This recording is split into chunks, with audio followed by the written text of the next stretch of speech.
Magandang araw po sa inyo, Sir Blair. Lalong-lalo na po sa mga giliw ninyong tagapakinig at taga-suporta sa inyong YouTube channel. Ang kwentong aking ibabahagi ay naganap taong 1961. Hindi ko po kasi makalimutan ang albularyong palaboy na nakilala ko sa mahiwagang talon. Kung hindi po dahil sa kanya, ay baka namatay na ang lahat ng mga taong naninirahan sa baryo ng Santa Agnes. Dahil po yun sa misteryosong sakit sa balat na kumalat sa baryo namin. Nagdulot po kasi yun ng nakakakilabot na karanasan na hindi ko po makakalimutan.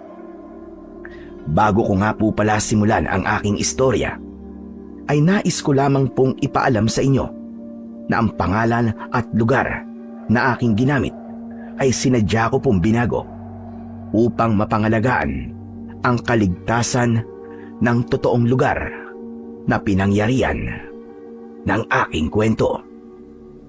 Kilalanin niyo na lamang po ako sa pangalang Leroy. At ito ang aking kwento. Anak, halika nga rito. Ihanda mo nga mga palanggan at malinis sa tubig. Tapos kumuha ka rin ng talbos ng bayabas sa harapan ng bahay natin. Bilisan mo at marami tayong pasyente ngayon. Opo, Tay. Bumalik ka kagad. Kailangan ko ang tulong mo rito. Agad akong lumabas ng bahay para ikuha ng talbos ng bayabas ang aking ama na si Mang Arman. Isa siyang albularyo para sa sakit sa balat. Mahusay siyang magpagaling kahit malala ang sugat. Ngunit nagbago yun nang kumalat sa aming baryo ang misteryosong sakit. Hindi gumagaling ang kanyang mga pasyente at ang masaklap pa, marami na ang namatay sa kanila. Pero hindi sumuko ang mga tao. Umaasa pa rin sila sa kakayahan ng aking ama. Si tatay lang ang naglakas ng loob na gamutin sila. At ang ibang albularyo naman ay natakot ng lumapit sa kanilang mga pasyente sa pag-aalala na baka mahawa ang kanilang pamilya. Maya-maya pa ay nagulat ako sa malakas na sigaw ng aking ama. Anak! Bilisan mo dyan! Opo, Tay. Nandiyan na po. Halos magsabid ang pa ako dahil sa pagmamadali. Pumasok kagad ako sa loob ng aming kusina. Inihanda ko ang palanggana at malinis na tubig. Saka ako dumiretso sa aming balkonahe.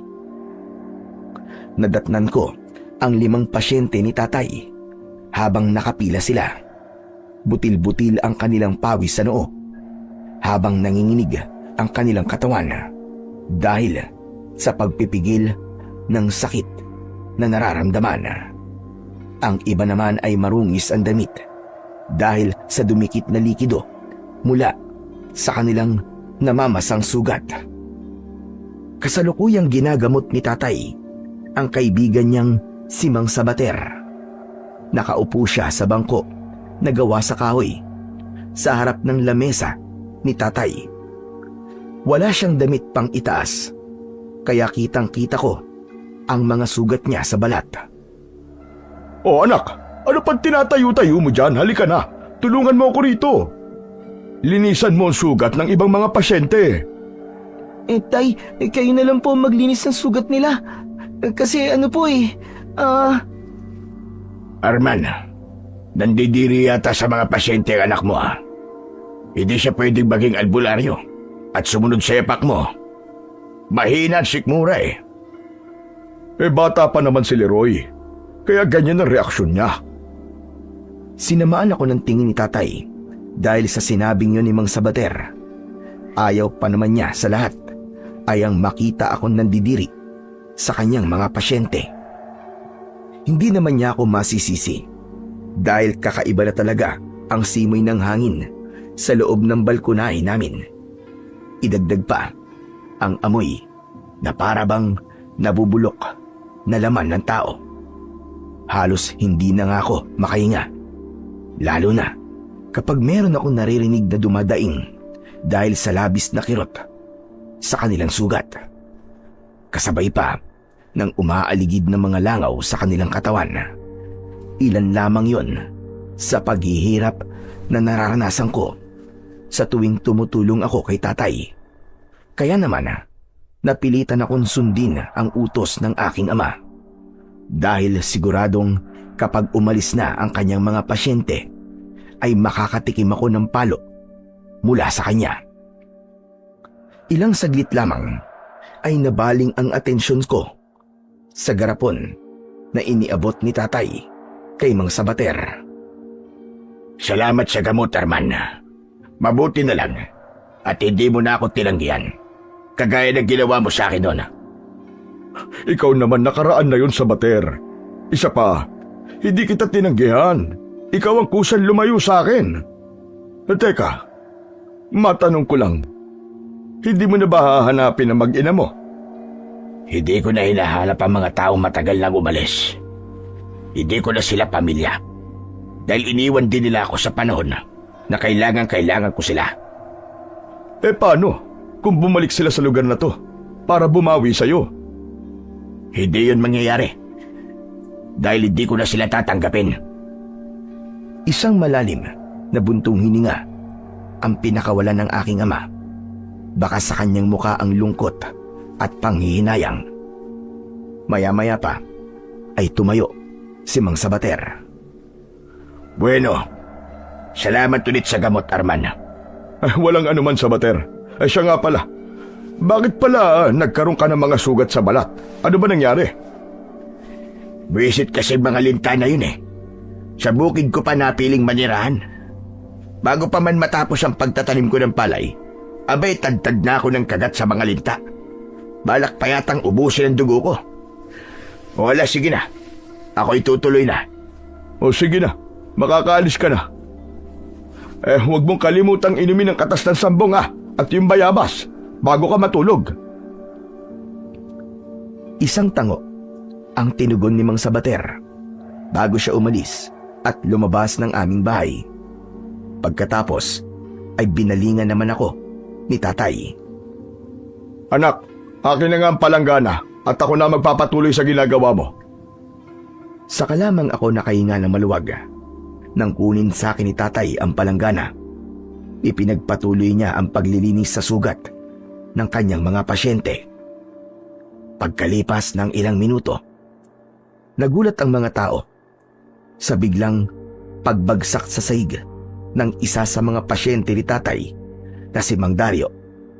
Kasunod ng pagkikisahi ng kanyang katawan habang bumubula ang kanyang bibig at tumirik ang kanyang mga mata.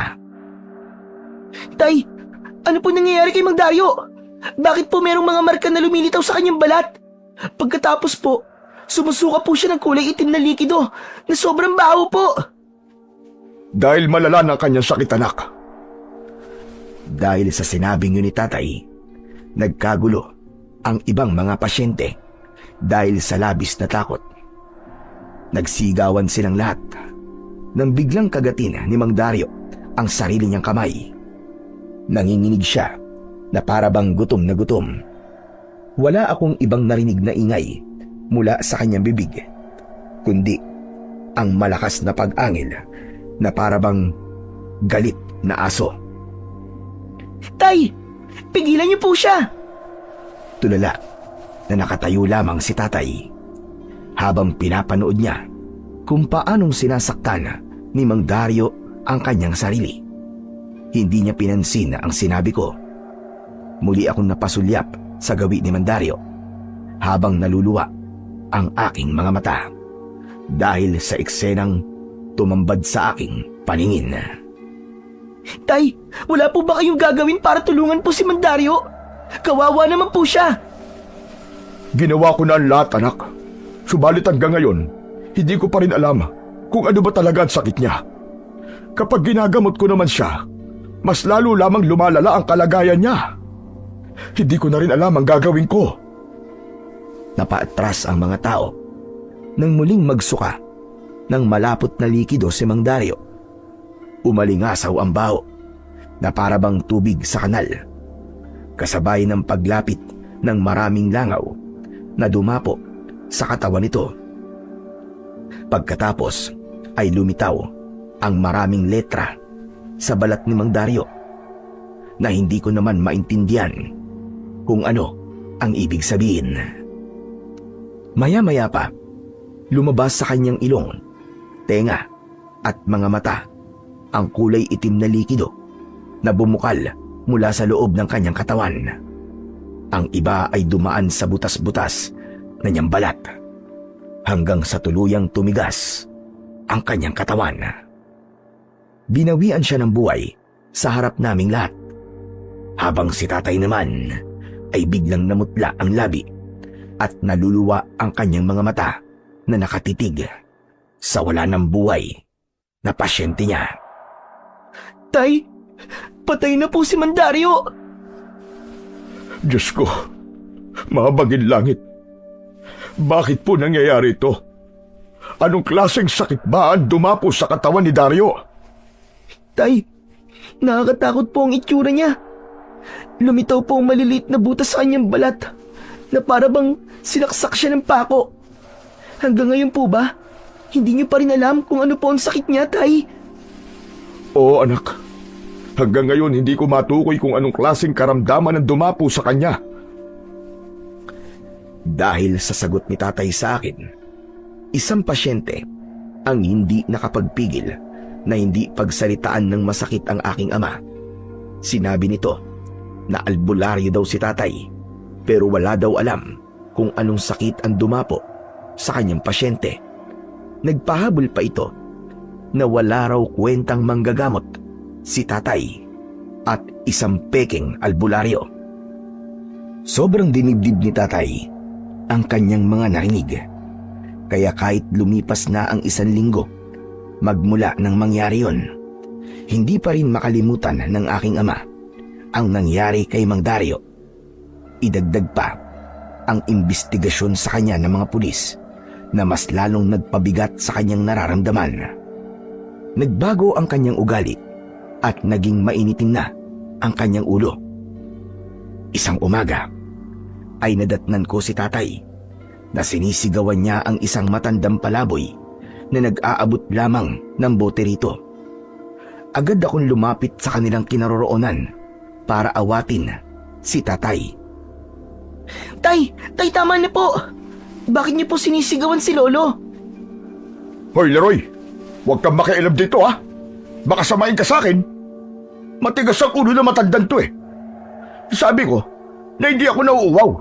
Abay, pilit niya akong pinaiinom ng tubig sa dala niyang bote na nanlilimahin sa sobrang dumi. Nakita ko ang itsura ng hawak na bote ng matandang lalaki. Marumi nga yun at parang hindi ligtas inumin. Pero kahit ganun, humingi pa rin ako ng pasensya sa matanda. Lolo, pasensya na po kayo kay tatay, ah. Magulo lamang po ang kanyang isip, kaya niya po kayo nasigawan. Ay nako, wag mo kong alalahanin. Sanay na ako na ganyan ang turing sa akin ng ibang tao. Huwag kang mag-alala. Kahit ganito naman ang itsura ng boteng ito, malinis naman ang laman ito. Napadaan lang naman ako sa tapat ng bakuran ninyo dahil may gusto lamang akong makita. Kaya lang nakita ko ang tatay mo. Kanina pa siya nagsusuka. Kaya inalok ko sa kanya ang aking tubig. Salamat po sa pag-aalala nyo para po sa tatay ko. Walang ano man yun. Sayang naman. Hinusgahan na niya kagad ang aking tubigan. Walang ipinagkaiba ang bagay na to sa tao. Madalas din tayong tumitingin sa panlabas na itsura. Ngunit ang pagkadalisay ng puso ay hindi naman natin nakikita. Makakatulong sana ito upang malinisan ang kanyang espiritu na unti-unting tinatalo ng kasamaan. Ano ka mo? Kasamaan? Abat lintik na to ah. Sinasabi mo bang masama ako? Tay, tama na po. Nag-alok lang naman po siya ng tulong sa inyo eh. Wala akong pakialam sa tulong niya. Abay, tignan mo nga. Sarili niya pinababayaan niyang magpalaboy-laboy sa kalsada. Pagkatapos tutulungan niya ako. Abay, kalokohan yon. Naiintindihan ko, Armand, kung ano ang sakit na pinagdadaanan mo ngayon. At bilang isang albularyong namatayan ng pasyente, masakit yon para sa'yo. Dahil ginawa mo naman ang lahat para makatulong. Hala, sige na bata. Tutuloy na ako. Kailangan ko pang maghanap ng kalakal para meron akong makakain mamaya. Pagkain po ba? Ay, heto po oh. Sa inyo na lang po tong tinapay ko. Aba, ay maraming salamat dito sa tinapay mo. Siya nga pala, bantayan mo mabuti ang iyong ama. Nasa panganib siya. Ano po? Hoy, ikaw Leroy. Huwag kang makinig sa kanya. Ikaw tanda. Tigilan mo na nga ang anak ko. Sige na, makakaalis ka na. Ikaw naman Leroy. Pumasok ka na ron sa loob ng bahay natin. Bilisan mo! Pahiklas akong pinalayo ni tatay sa matandang palaboy. Kaya naman, agad nang naglakad ang matanda papalayo sa aming bahay. Nauna naman akong pumasok sa loob ng aming kubo, habang si tatay ay dumaan sa pintuan ng aming kusina. Bahagya pa ako nagulat nang madatnan ko sa balkonahe ang aking kaibigan na si Reno. Reno? Reno, ikaw na ba yan? Oo, ako na to. Kumusta ka na, tol? Ayos lang ako. Kailan ka pa dumating? Kanina lang madaling araw. Dito na nga kagad ako tumuloy sa inyo eh. Mabuti ka pa. Pabalik-balik ka na lang sa Maynila. May inayos kasi si Lolo Nestor sa Maynila. Isa pa, binisita namin ang puntod ni Nanay Isabel. Tsaka, hinintay namin ni Lolo na maibenta ang lupain niya roon. Kung ganun, dito na ulit kayo titira, ganun ba? Oo naman, dito na ako nasanay eh. Magkwekwentuhan pa sana kami ni Reno nang biglang magwala si tatay sa loob ng aming kusina. Pinagbababasag niya ang mga plato at baso. Napatingin naman ako sa mukha ng aking kaibigan at bumakas sa kanyang muka ang pag-aalala. Buwisit naman ang buhay to! Leroy! Halika nga rito, bata ka. Hindi ba ito sabi ko sa'yo? Hugasan mo ang mga plato at baso natin. Ano ba? Ang mabuti pa, uuwi na muna ako, tol. Sa ibang araw na lamang tayo magkwentuhan, ha? Mainit yata ang ulo ni Mang Arman, eh. Sige na, lumapit ka na sa kanya. Leroy, ano ba? Hindi ka pa malalapit dito, ha? Nandiyan na po, tay. Agad akong umalis sa harapan ni Reno at hindi ko na siya inihatid sa pintuan. Paglapit ko kay tatay, agad niyang piningot ang aking tenga.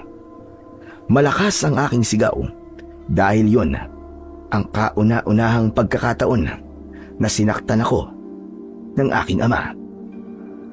Aray tayo, sakit po. Tama na po, bitiwan niyo na po ang tenga ko.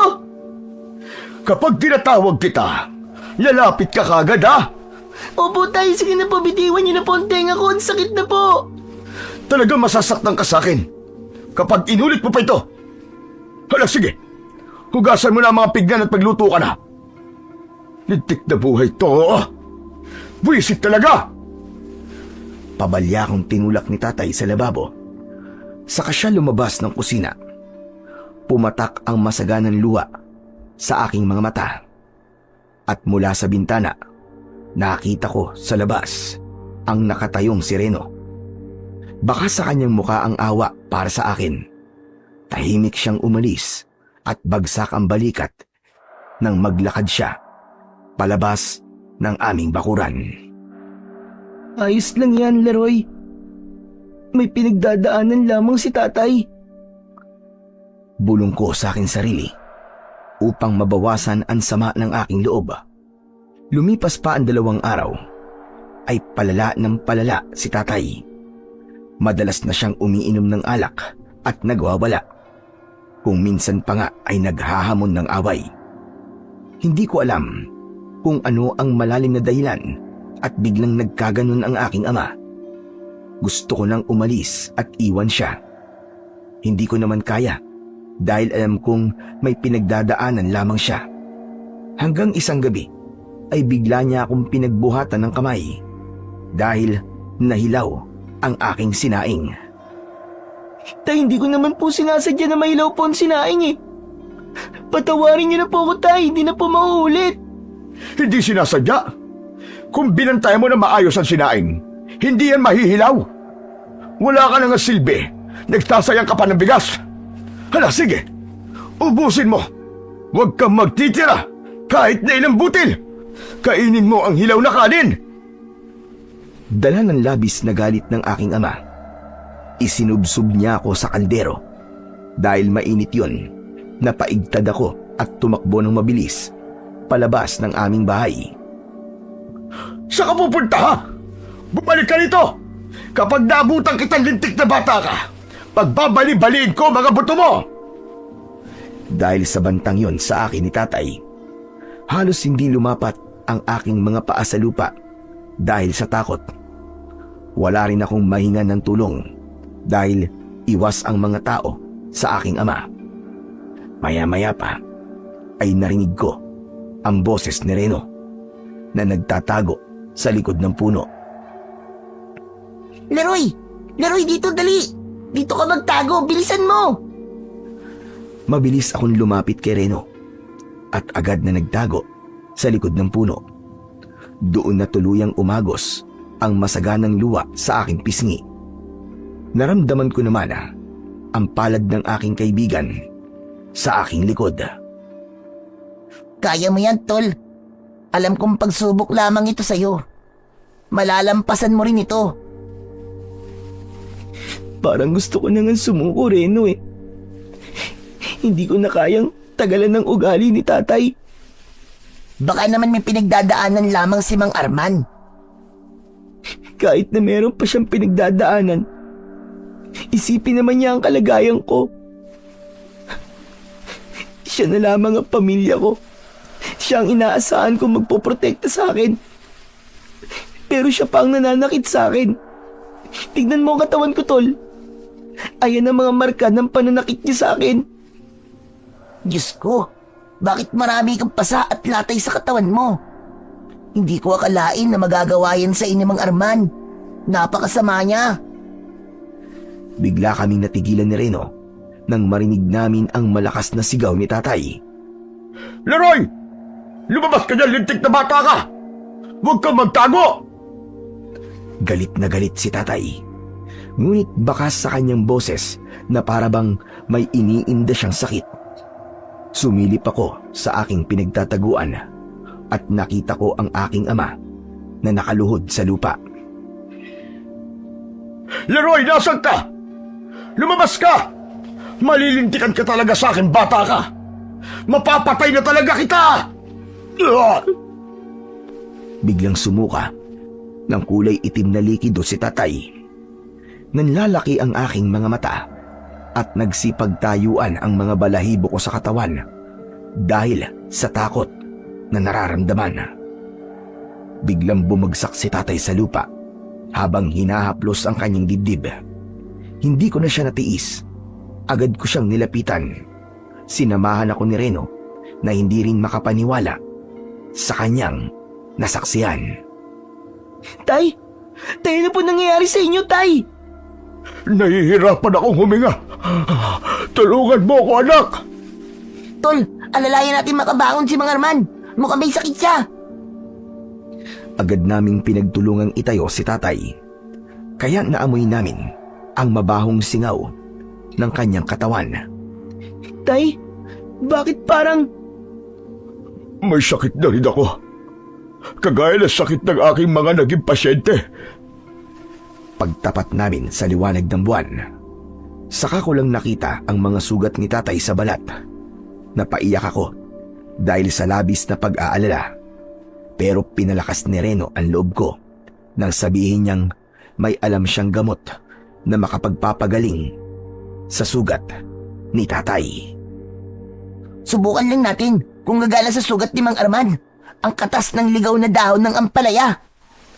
Talaga? Gamot ba talaga yun para sa sugat? Oo, kaya bilisan natin maglakad para malinisan ang sugat ni Mang Arman. Malalaki ang hakbang ng aming mga paa nang tinahak namin ang daan pabalik sa bahay.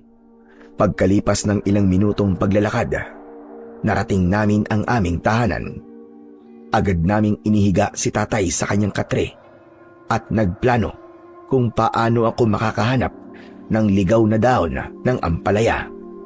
Leroy, hindi ako makakasama sa'yo dahil malabo na ang aking mga mata eh. Ang tagi lang na may tutulong ko sa'yo ay ang bantayan ng iyong ama. Teka, sandali. Gabi na. Bukas na lamang kayo maghanap ng dahon na sinasabi nyo. Pero hindi po tayo maaaring maghintay ng matagal. Kailangan kumilos na po ngayon habang hindi pa malala ang sakit na nararamdaman nyo, Mang Arman. Ako na. Ako na po maghanap ng dahon ng ampalaya.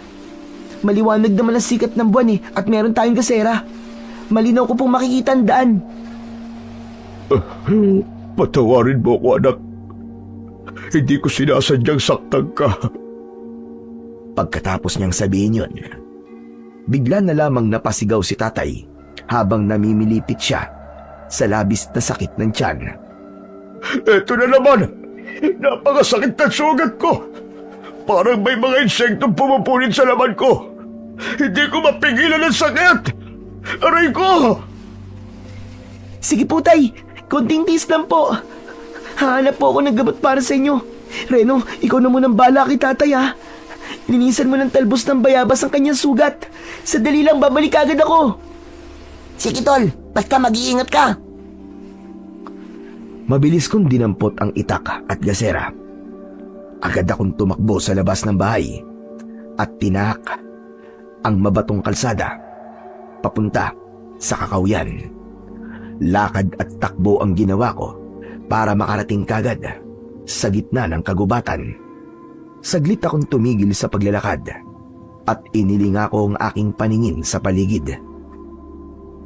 Saan kaya ako makakahanap ng ligaw na dahon ng ampalaya? Napakalawak pa naman itong gubat. Hinugot ko ang aking itak at nagsimulang maghanap ng dahon ng ampalaya sa mga halaman. Pero bigla akong natigilan nang makita ang isang lalaki na nakaupo ng patalikod sa akin. Narinig ko rin ang tunog ng kanyang pagmuya. Itinaas ko ang gasera para makita ko kung ano ang kanyang ginagawa. Ganun na lamang ang panlalaki ng aking mga mata nang makita ang patay na hayop na nakahandusay sa lupa. Butas ang kanyang tiyan at naliligo sa dugo. Magkakasunod na paglunok ng laway ang aking ginawa at napahakbang ako ng paatras. Biglang tumayo ang lalaki at sa pagharap niya ay tumambad sa aking paningin ang kulay asul niyang mga mata. Mukha siyang naaagnas na bangkay dahil sa butas-butas niyang balat. Ngumisi siya at umangil ng malakas.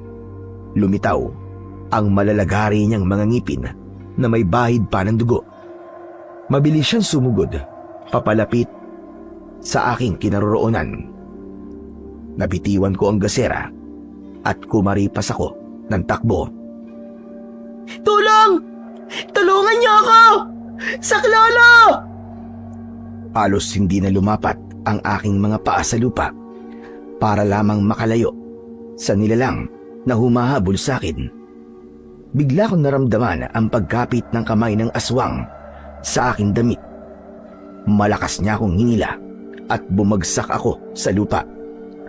Agad niya akong sinunggaban para kagatin sa leeg. Ngunit tinaga ko siya sa kanyang balikat. Hindi niya yon ininda at gumanti siya sa akin ng kagat sa braso. Nabitiwan ko ang hawak kong itak. Naramdaman ko ang sakit ng pagbaon ng kanyang pangil sa aking laman. Kaya naman, nagpumiglas ako para matanggal ang kanyang bibig sa aking braso. Bitiwan mo ako! Tulong! Tulungan niyo ako, parang awa niyo na! Ngunit walang nakakarinig sa akin. Wala na akong naisip na ibang paraan, kundi ang kagatin siya sa kanyang tenga at dukutin ang kanyang mga mata. Saka lamang natanggal ang pangil nito sa pagkakakagat sa aking braso. Nagwala ang aswang dahil sa labis na galit. Pilit niya akong kinakapa ng kanyang kamay. Maya-maya pa ay napahawak siya sa kanyang muka. Kaya naman, nakahanap ako ng pagkakataon para tumakbo. Pagkalipas ng mga 10 minutong pagtakbo, hindi ko napansin na may nakaharang sa aking daraanan. Natisod ako at bumagsak ng pasubsob sa lupa, kasunod ng impit na daing ng boses ng isang matandang laki. Aray ko! Sino ba yan? Papihira! Natutulog ang tao rito eh! Bumangon ako mula sa aking pagkakadapa at napatingin ako sa pinagmulan ng boses. Nanginginig ang aking katawan na lumapit ako sa matanda.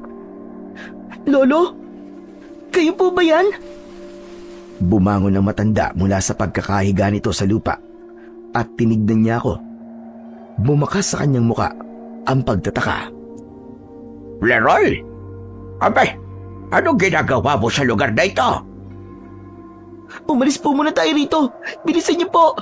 May nakita po akong halimaw sa gitna ng gubat at hinahabol niya po ako kanina. Diyos ko naman bata ka, oo. Ano ba kasi ang ginagawa mo sa lugar na ito?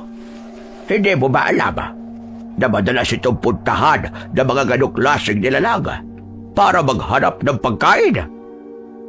Hindi ko po alam na meron po palang aswang sa lugar na to, Tatang. Naghahanap lang naman po ako ng halamang gamot para kay tatay eh. Halamang gamot ba ka mo? Aba, ay wala namang halamang gamot sa lugar na ito. Ngunit merong aswang dito. Kaya nga po, tara na po. Umalis na po tayo rito. Abay, hindi maaari. Dito ako natutulog eh. Wala naman akong bahay na matutuluyan. Ikaw na lang ang umalis at umuwi ka na. Hindi po kita iiwan dito na mag-isa, Lolo. Baka matsyempuan po kayo ng halimaw. Papatayin po kayo nun. Huwag kang mag-alala. Kaya ko namang ipagtanggol ang aking sarili. Abay, teka, sandali lang.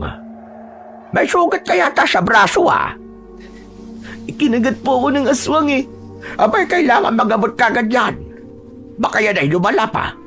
Teka, saglit lang. At ikukuha lang kita ng gamot. Kinapa ng matanda ang kanyang unan na tela. Saka kinuha sa ilalim ang maruming bote. Oh, heto, kunin mo ito. Inumin mo ang tubig. Pagkatapos, patakan mo ang sugat mo sa braso. Ano po ito? Gamot yan para sa sugat mo. Magagamit mo rin yan para sa sakit ng iyong ama. Hala, sige na. Gawin mo na ang iniutos ko. Bilisan mo. Agad kong sinunod ang utos ng matanda na nakilala ko sa pangalang Lolo Abudo.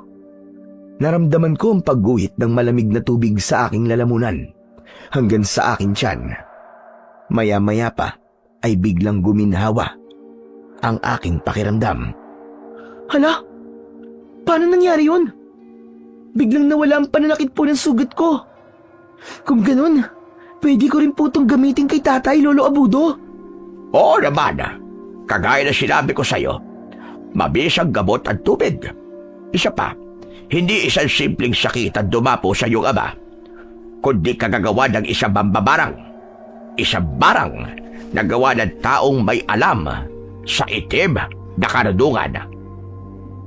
Teka, sandali lang po, Lolo Abudo. Akala ko po ba aswang lang po narito sa baryo natin? Bakit meron pa pong mambabarang? Ang ibig ko sabihin, ang sakit ng iyong ama ay kagagawa ng mambabarang na gumagawa ng aswang na luntos. Malalaman mo lamang na biktima siya ng barang kapag mabaho ang singaw ng kanyang katawan. Tapos itutubuan siya ng sugat sa balat na parang saksak ng pako. Magbabago rin ang kulay ng kanyang mga mata. Kung ganun, Biktima po si tatay ng barang. Balak po ng mambabarang na gawing aswang po ang tatay ko, ganun po ba? Natumbok mo. Kaya kailangan mo maagapan ang kanyang sakit sa pamamagitan ng tubig na ibinigay ko sa iyo. Sa oras na magkulay asul ang kanyang mga mata, wala na. Hindi mo na siya maililigtas pa. Hindi ba't ibinili ko sa iyo na bantayan mo si Arman dahil nasa panganib siya? Kung ininom niya lang kagad sana ang ibinigay ko sa kanya na tubig noon, hindi siya tuluyang mababarang. Bumundo lang kaba sa aking dibdib nang marinig ko ang sinabing yun sa akin ni Lolo Abudo. Teka po, Lolo. Paano niyo po nalaman ang tungkol sa mambabarang at aswang po na luntos? Dahil dati rin akong albularyo, nabiyasa sa pagpapagaling ng taong binabarang. Kaya lang matanda na ako ngayon. Mahina na ang aking kapangyarihan. Nalabanan ng itim na karunungan ng isang mambabarang. Hala, sige na. Umuwi ka na. Dalhin mo na kagad ang gamot na yan sa iyong ama. Marami pong salamat sa gamot, Lolo Abudo. Sana nga po mapagaling po nito si tatay. Ang tunay na nakapagpapagaling sa mga taong may karamdaman ay ang malakas niyang pananampalataya sa buong may kapal. Ang tubig na yan ay kasangkapan niya lamang upang iparamdam sa atin na hindi tayo dapat panghinaan ng loob. Hala, sige na. Unahin mo muna ang iyong ama. Saka tayo mag-usap sa sunod nating pagkikita. Magmadali ka na.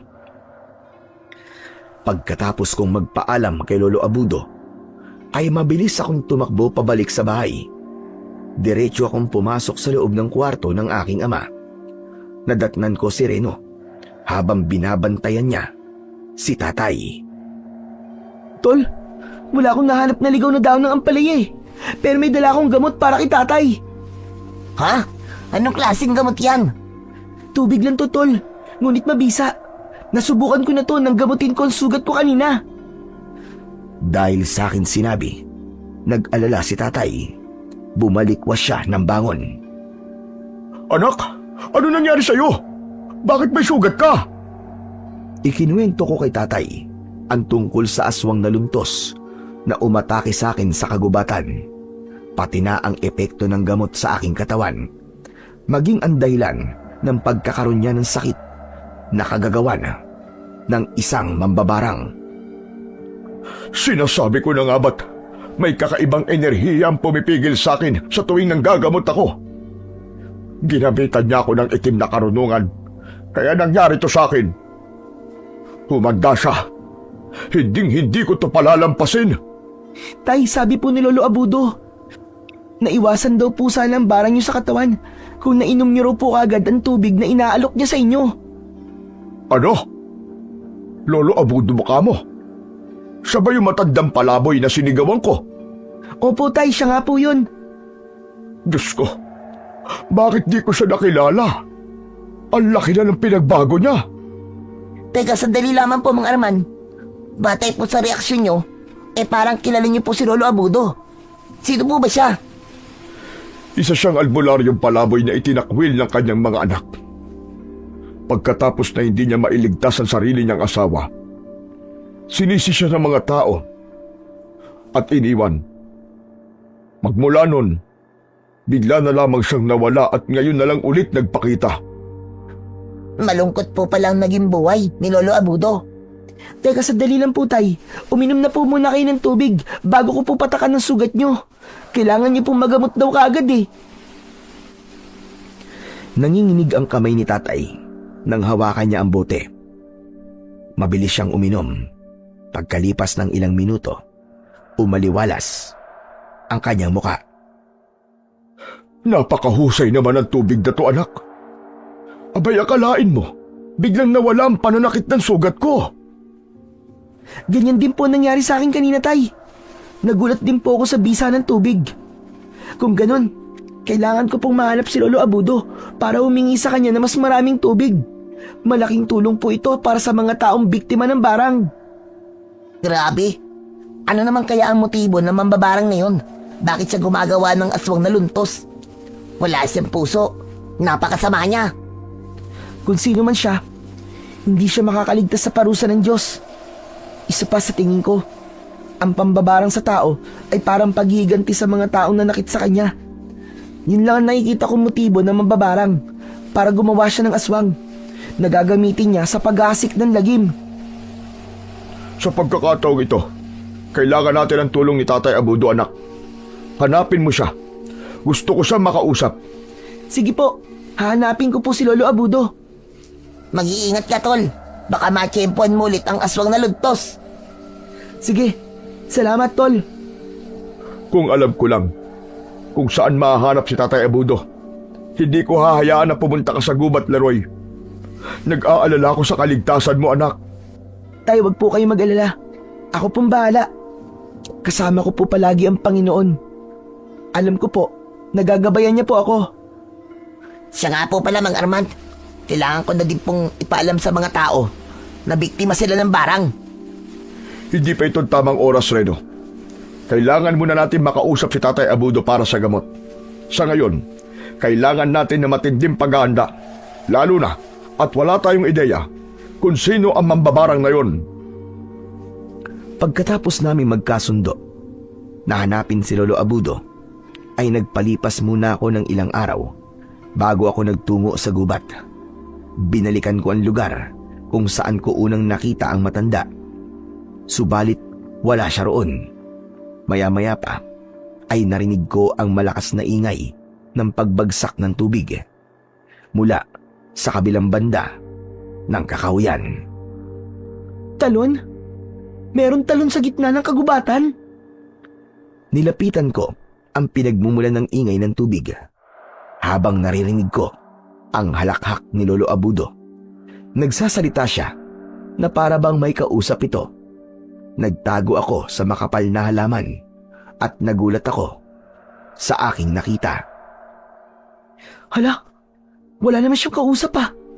Bakit kaya nagsasalita siya na mag-isa? Napalinga ako sa paligid, pero wala akong ibang tao na nakita sa lugar na yon. Maya-maya pa ay muli kong binalingan si Lolo Abudo.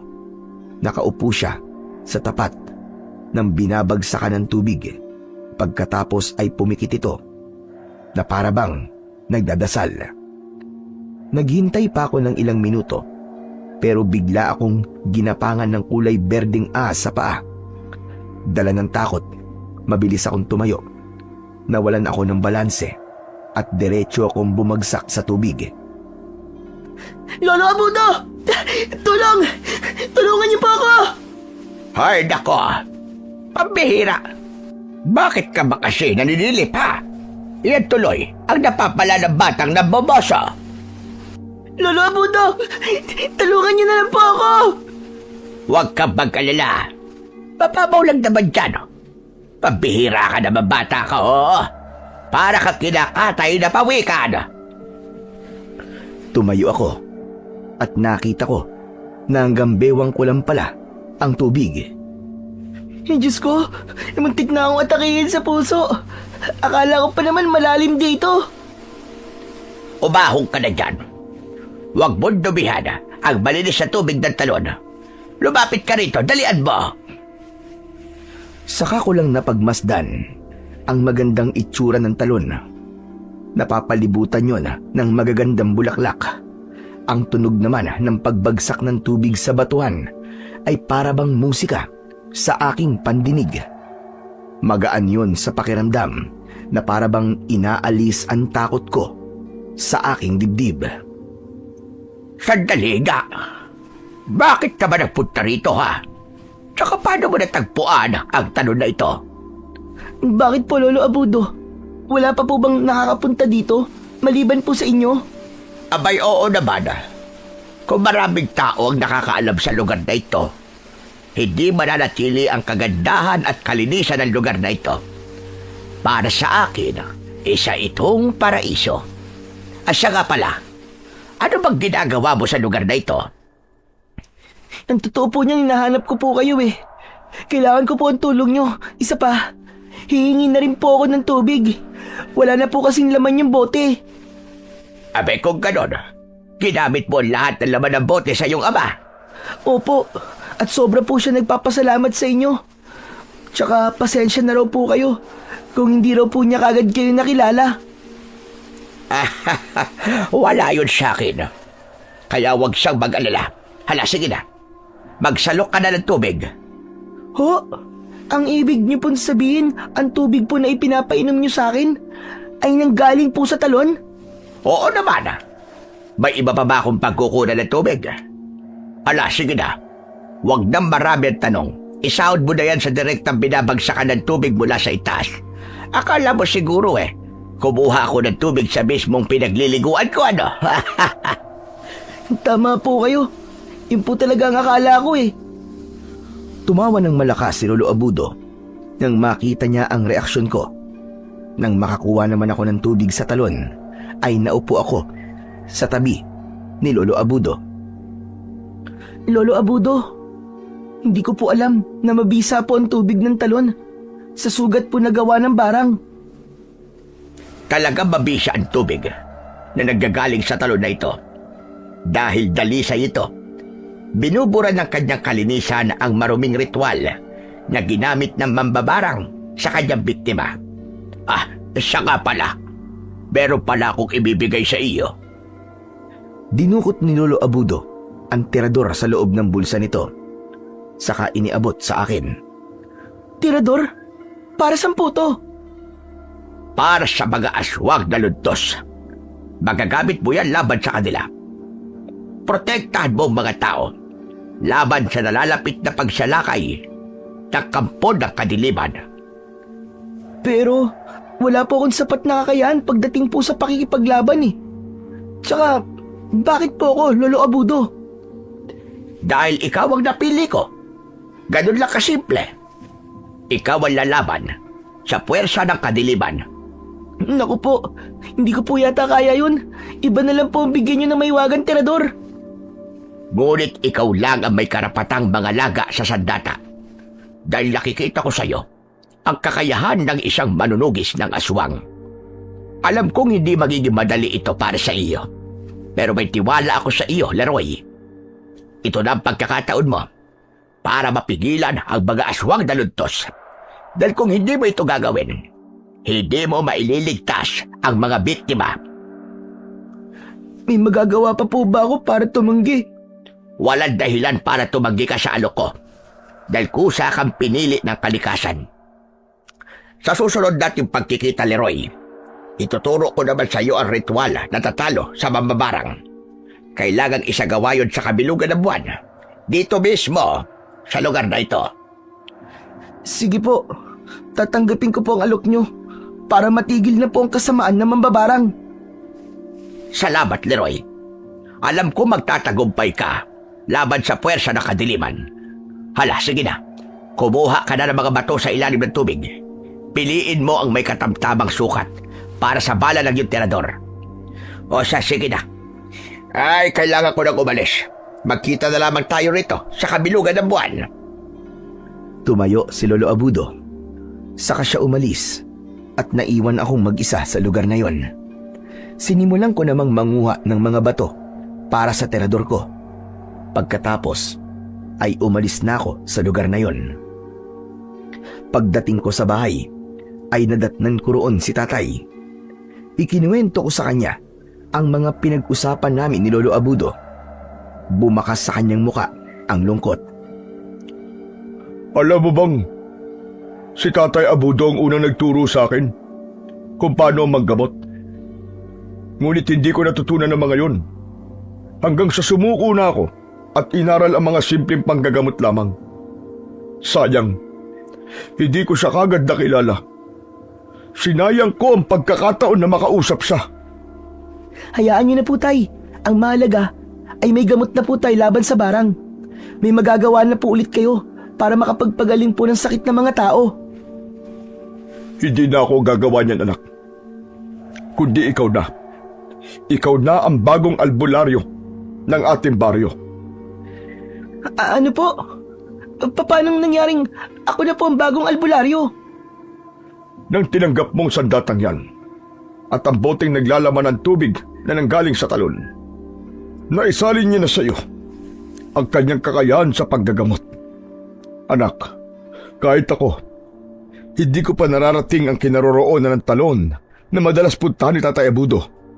At yun ang dahilan kung bakit ikaw ang pinili niya. Ikaw na ang bagong manggagamot sa barang. Matagal akong hindi nakapagsalita nang marinig ko ang bagay na yon mula sa aking ama. Hindi ko na maibabalik sa matanda ang bagay na ibinigay niya sa akin dahil tinanggap ko na yon ng buong buo. Magmula nang mapunta sa akin ang gamot para sa barang, ako na ang naging albularyo sa baryo namin. Katulong ko ang aking ama sa panggagamot.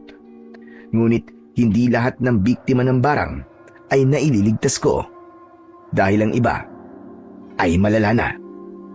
Isang hapon, dumating ang kaibigan kong si Reno. Dala ang masamang balita. Tol, parami na ng parami ang biktima ng barang. Hindi sila nauubos.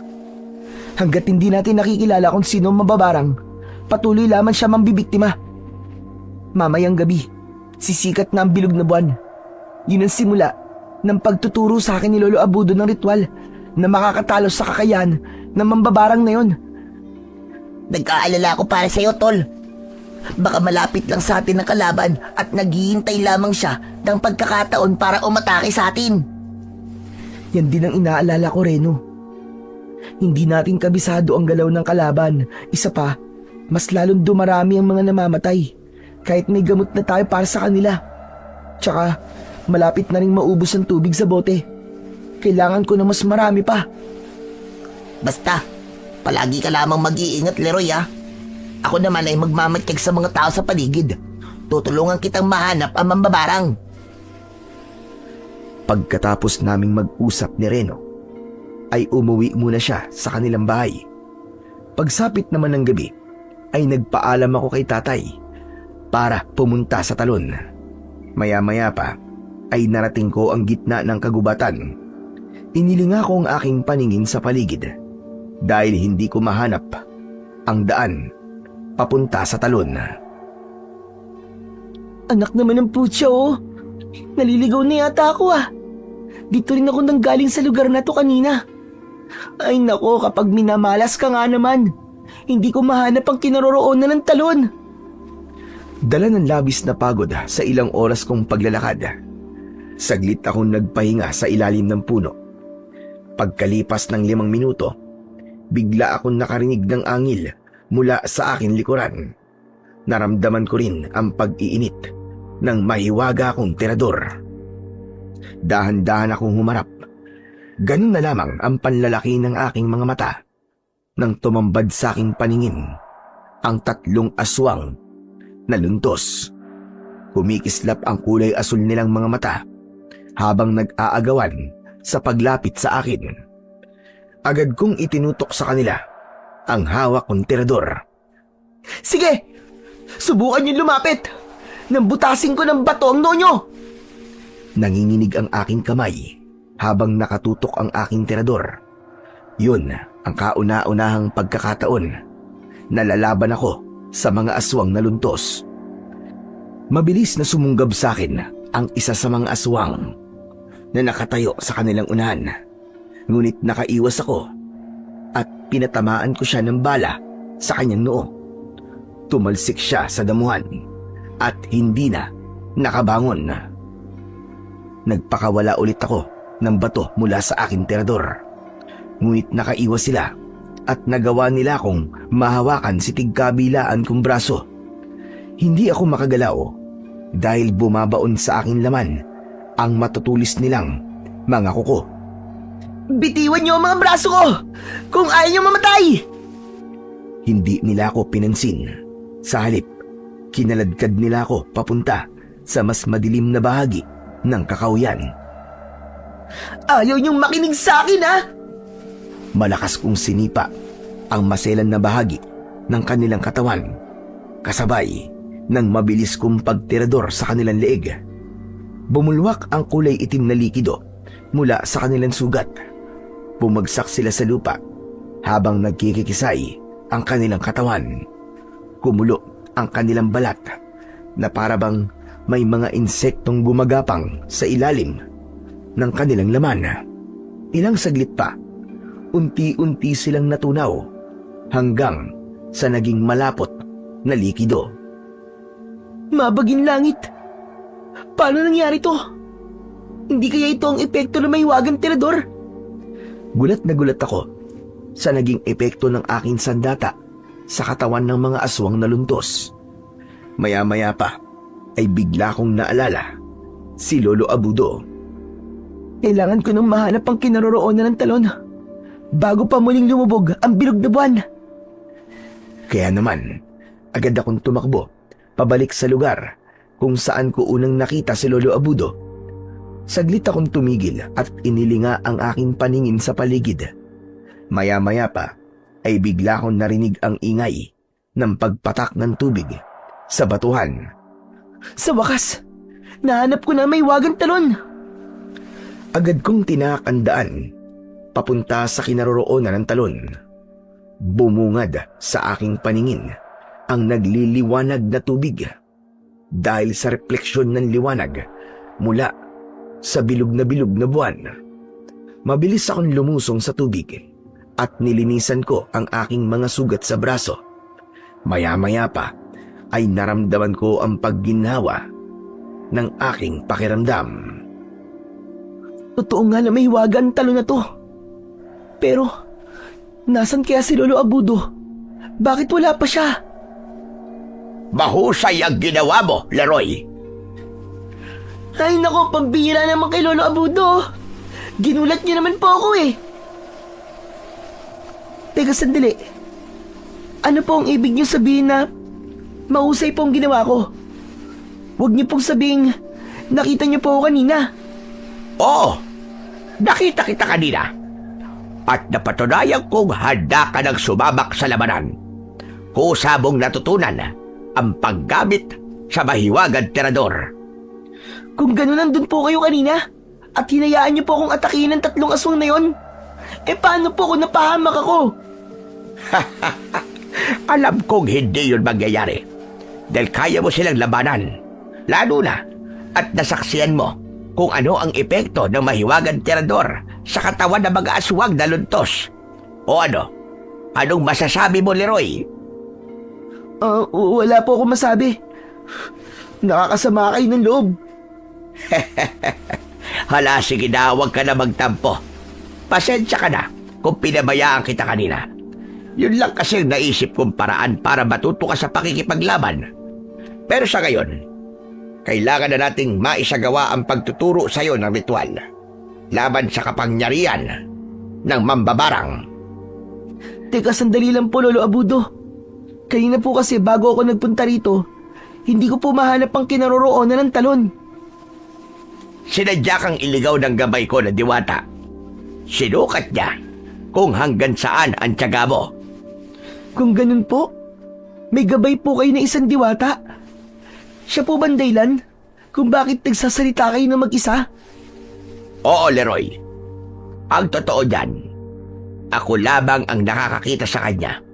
Kagaya ngayon, katabi mo siya. Kasama natin siya sa pagsasagawa ng ritual. Nagsipagtayuan ang mga balahibo ko sa katawan nang tumingin si Lolo Abudo sa akin tabi. Maya-maya pa ay biglang sumeryoso ang muka ng matanda. Sige na, simulan na natin ang pagsasagawa ng ritual. Kailangan mo sumisid ng 3 bato sa tigkabila ang gilid ng talon. Agad akong sumunod sa utos ni Lolo Abudo. Ngunit para bang may malakas na puwersang pumipigil sa akin na makuha ang bato sa ilalim ng tubig. Ilang beses kong sinubukan sisirin ang mga bato, ngunit para bang may nagtutulak sa akin palayo sa gilid ng talon. Kaya hindi na ako nakatiis. Kinausap ko si Lolo Abudo. Lolo Abudo, kasama ko po ba ngayon yung gabay? Siya po ba pumipigil sa akin? Bahagi ng pagsubok mo na talunin ang malakas na enerhiya ng gabay ko. Hala, sige na. Sumubok ka pa ng isa. Huwag kang susuko. Huminga muna ako ng malalim bago ako sumisid sa ilalim ng tubig. Gamit ang aking kamay, kinapa ko ang mga bato sa ilalim. Ngunit para bang may nagtutulak sa akin papalayo. Kaya naman, naisip ko na gamitin ng aking tirador. Ipinitik ko yun sa ilalim ng tubig na para bang may kunwari akong kalaban. Bawat pitik ko ng goma ay merong malakas na puwersang humihila sa akin pailalim sa tubig. Kaya naman, nahawakan ko ang bato at nakakuha ako ng isa. Lolo Abudo, nagawa ko! Nakakuha po ako ng isa! Magaling!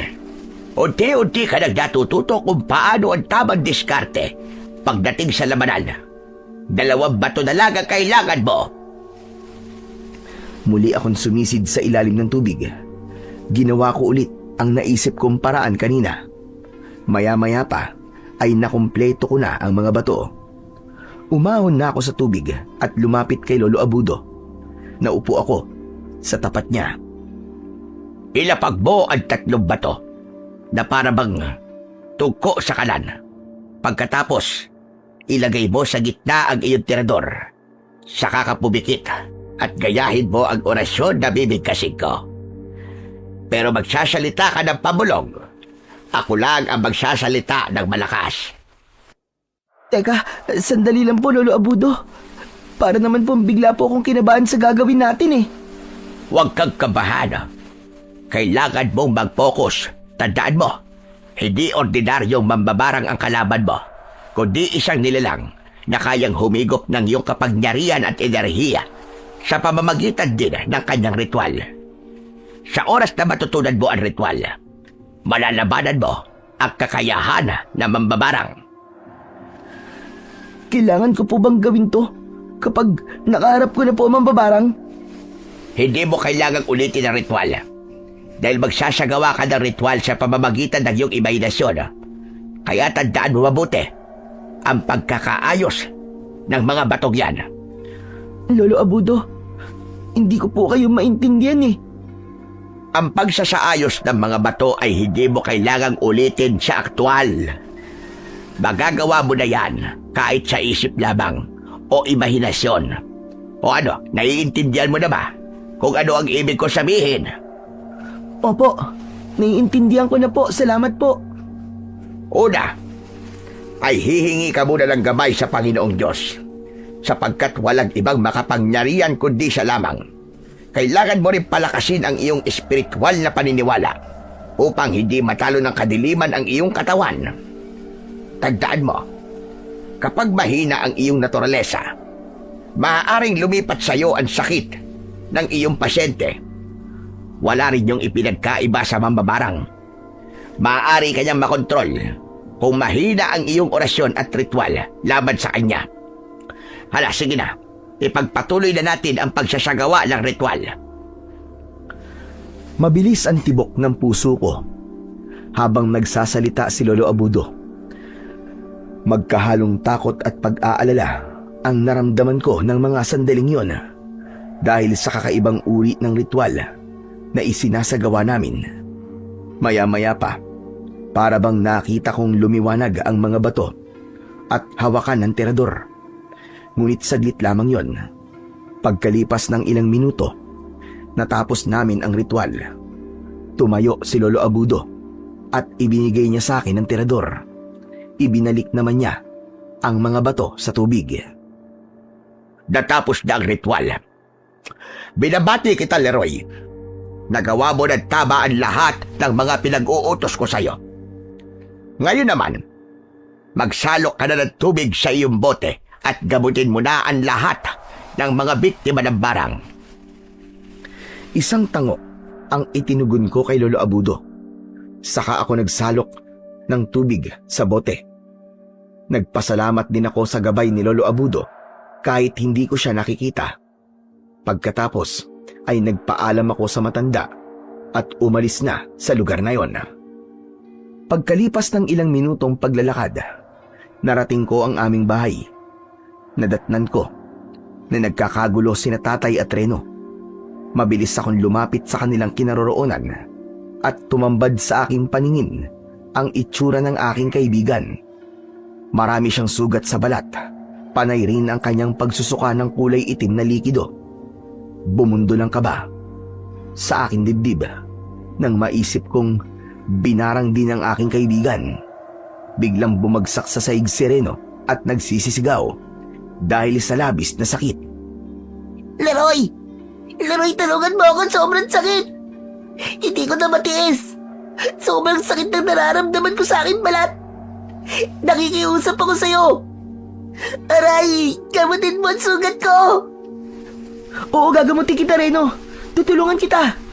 Ano bang nangyari sa'yo? Ba't ka nagkakaganyan? Hindi ko alam kung bakit ako nagkaganito. Umuwi ako sa bahay na nanginginig ang katawan ko. Habang parang may tumutusok na karayom sa akin naman. At pagkatapos ang balat ko sobrang sakit. Tinubuan ako ng paso, tapos ganito na. Anong gagawin ko, tol? Mamamatay na ba ako? Hindi ka mamamatay, tol. Hindi ko hahayaan na mamatay ka. Iniligtas kita kahit na anong mangyari. Gusto kong malaman kung saan ka nagpunta kanina para sapitin mo ang bagay na to. Sa gubat lang naman ako nagpunta. Dahil sinundan ko si Mang Sabater. Habang nagmamatsyag ako sa paligid, hindi ko sinasadyang makita siya na meron dalang mga linta. Nakita ko siya na pumasok sa maliit na kubo sa gitna ng kakahuyan. Pero malakas ang pakiramdam niya, nahuli niya ako. Pinagalitan niya ako. Bakit ko raw siya sinusundan? Pero wala naman ako nakikitang mali sa ginawa mo eh. Kaya bakit siya magagalit sa'yo? Maliban na lamang kung meron siyang tinatago sa kubo na yun. Bigla kaming natigilan nang mapagtanto ko na para bang may kakaiba kay Mang Sabater. Napatitig ako kay tatay. Bakas din sa kanyang muka ang labis na pag-aalala. Diyos ko, hindi kaya si Mang Sabater ang mambabarang na gumagawa ng aswang? Hindi kaya siya ang may kagagawan ng mga kaguluhan sa baryong to? Mahirap ang magbintang sa tao, anak. Wala tayong sapat na ebidensya na magsasabi na si Sabater nga ang mambabarang. Kutob pa lang ang pinangahawakan natin ngayon. Pero kung tama ang hinala mo, malaking kasalanan na nagawa niya, lalo na kay Reno. Pagsisisihan niya ito habang buhay. Magtatanong pa sana ako kay tatay nang bigla ulit namilipit sa sakit si Reno. Kaya naman, nabaling ang aming atensyon sa gawi ng aking kaibigan. Leroy! Leroy, tulungan mo ako! Hindi ko na talaga kaya ang sakit! Oo, huwag ka mag-alala. Tutulungan kita. Lakasan mo lang ang loob mo. Teka, may dala na pala akong gamot. Konting tiis na lang. O ito, inumin mo muna to para guminawa ang pakiramdam mo. Mabilis kong binuksan ang takip ng bote at ipinainom kay Reno ang tubig. Pagkatapos ay pumikit ako at ginawa ko ang mga naituro sa akin ni Lolo Abudo. Maya-maya pa, nilinisan ko ang sugat niya sa katawan. Pagkalipas ng 5 minuto, napansin ko na nagbago ang kulay ng muka ni Reno. Hindi na maputla at wala na ang bakas ng paghihirap sa kanyang anyo. Bumangon siya at pinagmasdan niya ang kanyang kamay at binti. O ano, tol? Kumusta ang pakiramdam mo? Maayos na ako, tol. Ang galing ng gamot mo, grabe. Totoo nga, na nakapagpapagaling ng karamdaman ang mahiwagang tubig mula sa talon. Oo, tol. Kaya ligtas ka na ngayon. Ano na ang sunod nating plano, anak? Kailangan po nating malaman kung ano po ang ginagawa ni Mang Sabater sa kubo na nakatayo po sa gitna ng kakahuyan. Malakas po ang kutob kung nagsasagawa siya ng ritual doon. Sinasabi mo bang mamanmanan natin si Sabater? Ganun ba, anak? Kung yun po ang nararapat na gawin upang malaman natin kung ano ang totoo, gagawin po natin yon. Sasama ako sa inyo, tol. Ituturo ko sa iyo ang kinaroroonan ng kubo. Ngunit mapanganib ang naisip mong gawin, anak. Nakita mo naman, di ba? Muntik nang mapahamak si Reno. Kaya nga po kakailanganin ko ng tulong nyo, tay. Gusto ko pong malaman kung ano ba talaga ang pagkatao ni Mang Sabater. Dahil kung siya nga po mambabarang, ano kaya ang motibo niya para gawin niya ang bagay na to? Biglang natigilan si tatay sa sinabi ko Tumayo siya at umiwas ng tingin sa akin. Tay, bakit po? May alam po ba kayo tungkol kay Mang Sabater? Ang totoo niyan, matalik kong kaibigan si Sabater. Kaya masakit para sa akin ang pag-isipan siya na masama. Ngunit nang mabanggit mo tungkol sa motibo ng mambabarang, bigla kong naalala ang malungkot na sinapit ng buhay niya. Ano po yun, Tay? Nagkaroon ng malubhang karamdaman si Sabater. Napuno ng sugat ang kanyang balat. Nilayuan at kinatakutan siya ng mga tao. Walang tumulong sa kanya noon. Maging ako, iniwasan siya. Iniwasan din siya ng kanyang pamilya. Hanggang isang gabi, bigla siyang nawala. Ilang linggo lumipas, bumalik siya.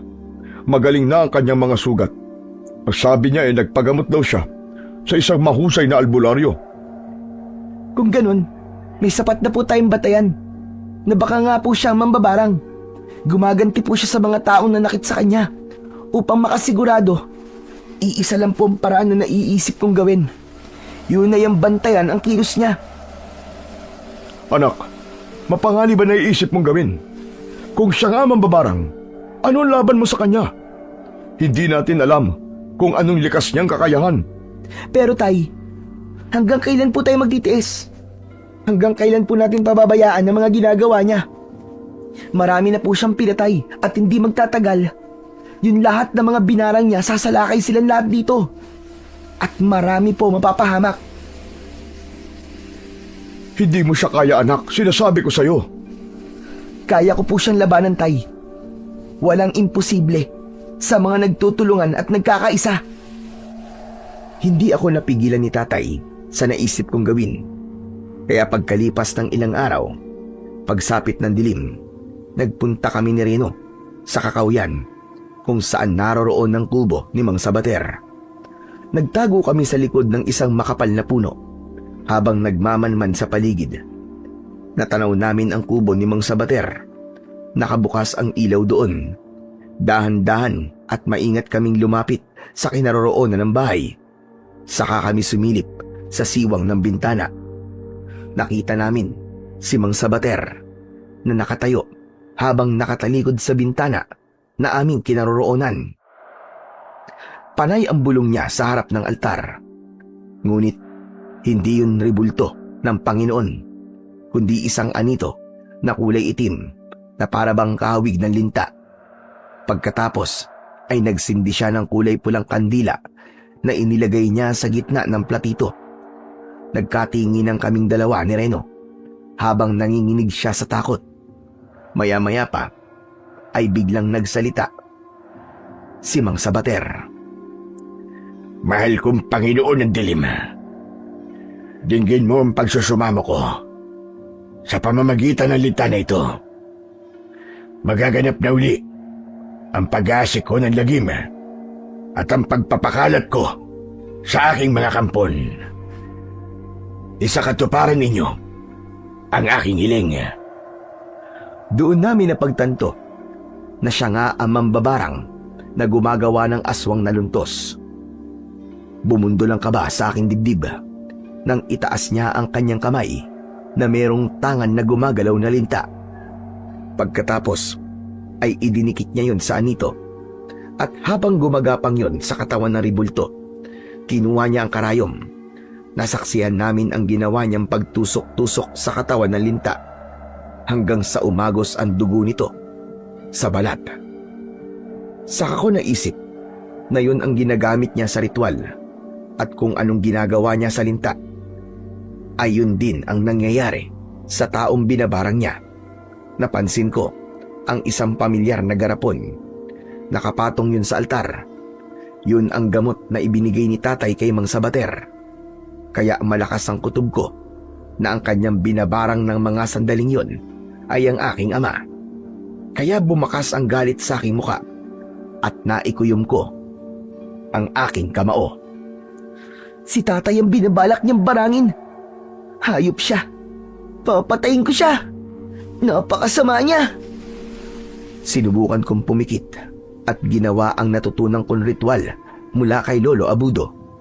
Kokontrain ko ang kapangyarihan nito Sa pamamagitan ng aking tirador, hinawakan ko ang aking sandata at nagsagawa ako ng ritual sa imahinasyon. Maya-maya pa ay nagalit si Mang Sabater nang mamatay ang sindi ng kandila. Ligtik na. Meron akong malakas na enerhiyang nararamdaman sa paligid. Nagmulat ako ng aking mga mata at hindi ko mapigilan ang aking sarili na itutok sa kanya ang aking tirador. Teka, anong ginagawa mo? Hindi itong tamang oras para dyan. Ano ka ba? Malakas ang pakiramdam ni Mang Sabater. Masisira ang plano natin, tol. Hindi nagkamali si Reno dahil tumigil si Mang Sabater sa kanyang ginagawa. Napatingin siya sa bintana. Sakto naman na bigla kaming nakapagtago sa gilid nun. Ngunit nang marinig namin ang yabag ng kanyang mga paa, umikot kami sa likod ng bahay. Ngunit nabigla kami nang tumambad sa aming paningin ang kanyang mga alagad na nakatayo sa aming harapan. Lahat sila ay kulay asul ang mga mata at para bang naghihintay lamang ng utos mula kay Mang Sabater. Nakangisi pa ang mga ito habang tumutulo ang malapot nilang laway. Kasunod ng malakas na halakhak ni Mang Sabater mula sa aming likuran. Alam kong pupunta kayo rito dahil nahuli ako ni Reno nung isang araw. At matagal ko na rin kayong hinihintay. Yan ang pagkakamalig ginawa nyo sa buong buhay nyo. Ang pakialaman ang ginagawa ko. Hindi pagkakamali tawag sa pangingialam ko sa ginagawa mo, Mang Sabater, kundi pagpipigil sa kasamaan dulot ng pagiganti mo. Ikaw palang bumarang sa mga taga rito. Binarang mo din si tatay, pati na ang kaibigan ko. Wala kang kasing sama. Tumahimik ka! Wala kang alam. Kaya wala kang karapatan na pakialaman ako. Dapat lamang na mangyari yun sa kanila. Dahil sa ginawa nila sa akin. Kahit na anong sabihin nyo, hindi pa rin makatarungan ang ginawa nyo. Kahit na anong bigat ng kasalanan ng mga tao sa inyo, wala pa rin kayong karapatan na gawin to sa kanila. Nanghiram pa kayo ng lakas sa kampo ng kadiliman para sa walang kwenta mong pagiganti. Wala kayong kasing sama. Masahol pa kayo sa demonyo. Tumigil ka! Nung panahon na ako'y nagkaganyan, walang tumulong sa akin kahit isa. Kahit ang ama mo, pinanggihan niya akong gamutin. Nilayuan ako ng mga tao at pinandirihan na para bang meron akong nakakahawang sakit. Lahat ng yun tiniis ko. Imbis na tulungan nila ako, pinagbabato pa nila ako ng bato. At hindi pa rin natapos ang paghihirap ko. Sa kabila ng nararamdaman kong sakit sa aking katawan, inuhulog nila ako sa putikan na punong-puno ng mga linta. Kaya isinumpa ko na mararanasan nila ang malupit na kaparusahan mula sa akin. Matitikman nila ang pait ng aking pagiganti. Tumigil ka! Hindi ko hahayaan na magtagumpay ka. At wala ka pa rin karapatan na gawin sa kanila ang pagpapahirap. Hindi ka Panginoong Diyos para magparusa sa kanila. Nagkakamali ka. Sa lupang ito ako Diyos. Ako kanilang Diyos. Nakikita mo ba ang mga nilikha ko sa harapan nyo? Sila ang mga alagad ko. Napapatay sa inyong lahat. Hindi ko hahayaan na mangyari yon. Dahil pipigilan kita. Nagpapatawa ka ba? Hindi isang hamak na uhuging bata lamang ang pipigil sa aking mga plano. Walang sino man ang makapapantay sa aking kapangyarihan. Diyos ang tatapat sa kapangyarihan mo, Mang Sabater. Pagmasdan mo ang aking kaibigan na binarang mo. Napagaling ko siya, kaya nangangahulugan lamang na hindi malakas ang kapangyarihan mo. Para sa akin, mahina ka lang. Kasing hina ka ng mga lintang ginagamit mo sa ritual. Tumahimik ka! Napakaingay mong bata ka. Sige mga alagad, patayin ang dalawang to. Pagluray-lurayin nyo ang laman ng mga ito at wala kayong ititira. Patunayan nyo sa kanila na ako ang pinakamalakas ninyong Panginoon. Parang iisa ang kanilang isip at sabay-sabay silang umatake sa aming dalawa ni Reno. Mabilis kong inihanda ang aking tirador at sunod-sunod din ang pagpapakawala ko ng mga bala mula rito. Tumama ang mga yon sa kanilang noo at isa-isa silang bumagsak sa lupa.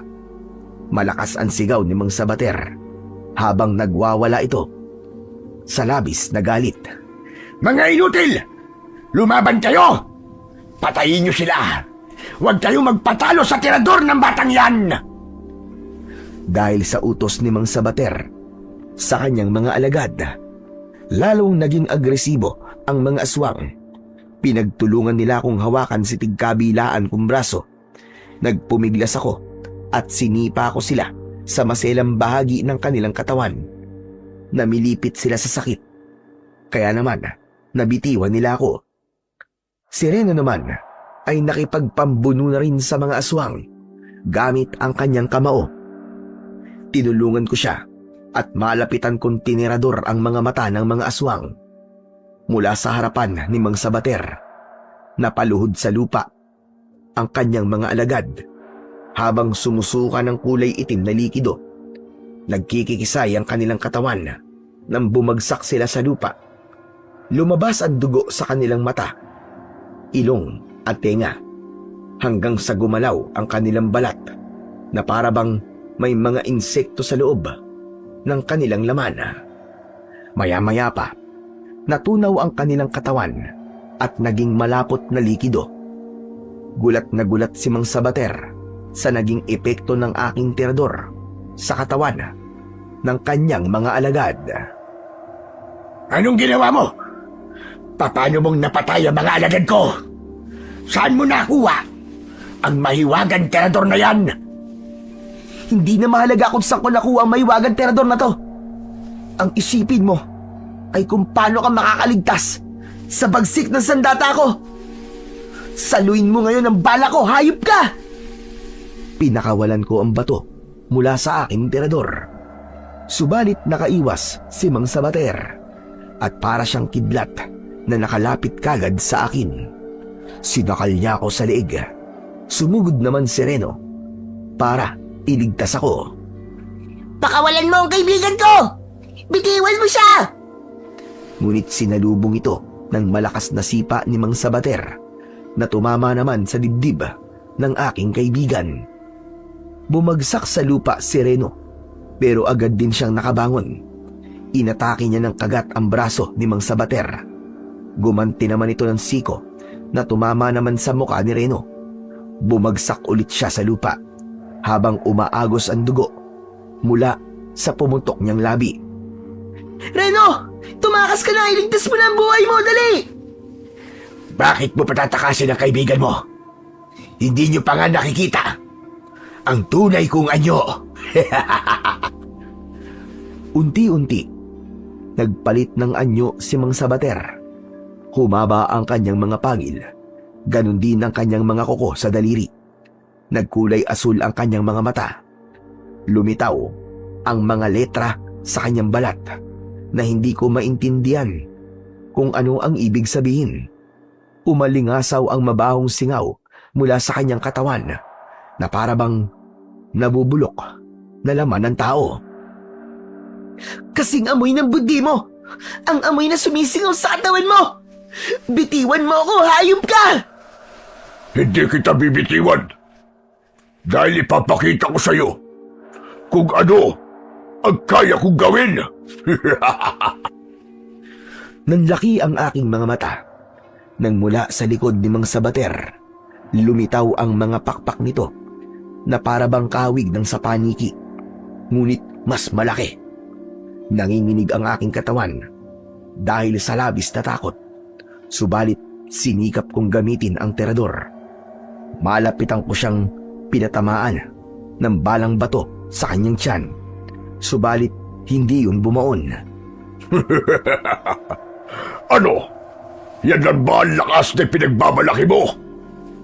Magpaalam ka na sa kaibigan mo, uhuging bata. Dahil papatayin na kita!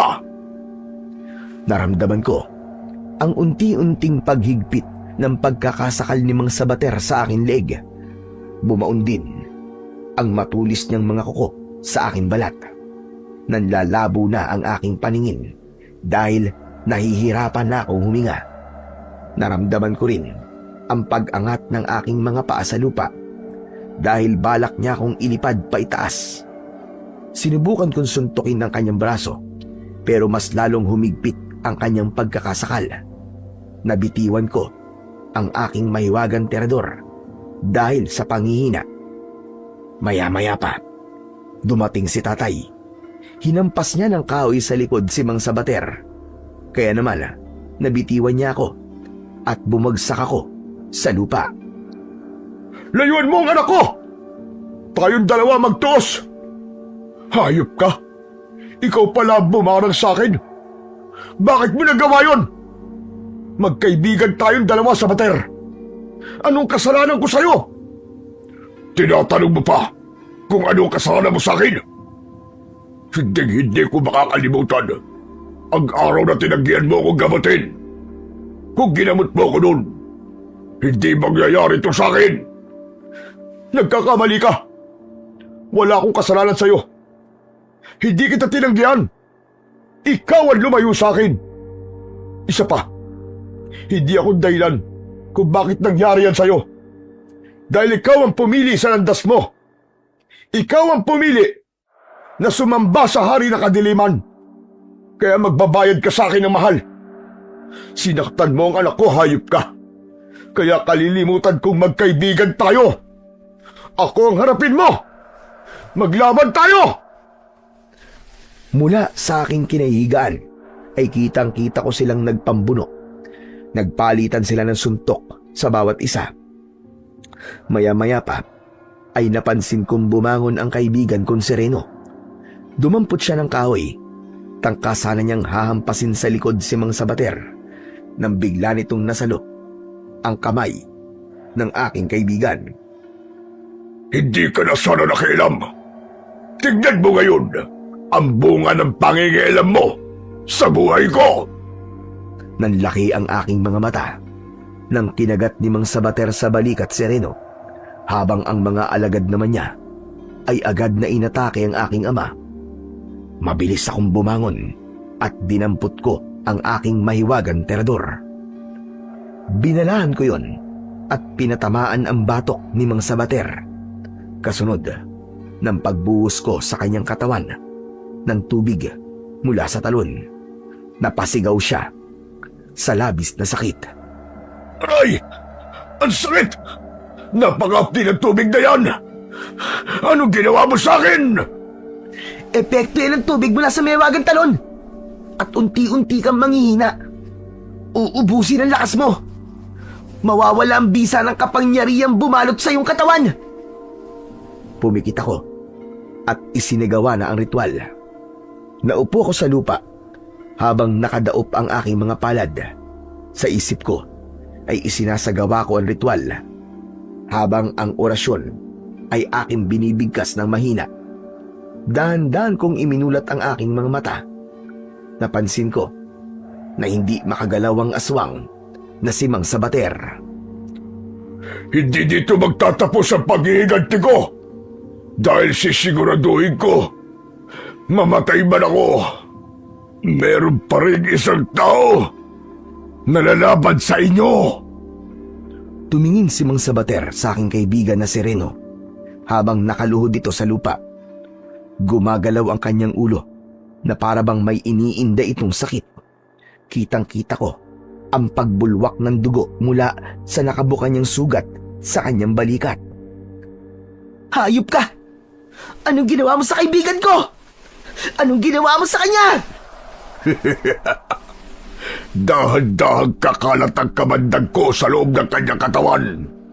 At hindi magtatagal, siya mismo ang lalaban sa'yo para sa akin. Hindi maaari. Bawiin mo! Bawiin mo ang ginawa mo sa kaibigan ko! Ang naibigay ko na, hindi ko na binabawi pa. Magiging alagad ko siya. Siya ang gagamitin ko Laban sa inyo! Humalakhak ng malakas si Mang Sabater. Subalit biglang nagsalita si tatay.